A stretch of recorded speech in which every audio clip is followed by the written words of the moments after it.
whooping cough outbreak is the worst we've seen in 50 years. Legionnaire's disease surfaced again in Chicago, claiming 3 lives.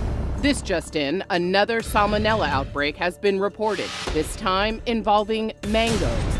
The Hantavirus has killed 3 and has threatened the lives of thousands in Yosemite National Park. Mosquitoes have caused nearly 150 deaths from West Nile virus, with thousands of confirmed cases and many more suspected. And if you want to sidestep some of those dangerous illnesses, stick with us because today we're going to help you stop it before it spreads. We're going to cover everything, viral infections, bacterial, fungal infections throughout the day. But we're going to start with the Hantavirus. It's not only killed a few people, it has scared thousands more. So the Hantavirus, we first started hearing about it in Yosemite Park, and it can actually cause a significant and fatal infection, particularly that of the lungs. It's found in the urine, saliva, and droppings at times of infected rodents.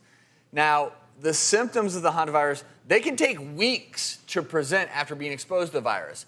Maybe non-specific, fever, some chills, some muscle aches and headaches. Similar to what we talk about with the flu, you may have fatigue, nausea, vomiting, shortness of breath. But what can happen if you're infected is over time, your breathing becomes more and more labored.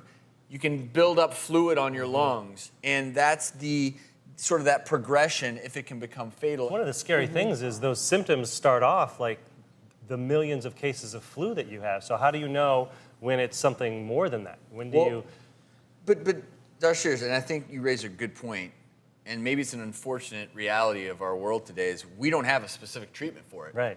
So I think the telltale thing here is if you are having significant symptoms and you're having trouble breathing, whether it's the flu or the Hantavirus, well, you got to get it checked out because people who get the Hantavirus may need to end up on a ventilator. You know, you're having supportive care with IV fluids. And what we're trying to do in the hospital is get your body to a place where it can fight off this infection because there's not some beautiful antiviral we can give people and, if you get it one day, you're better. This is something where recovery can take week plus.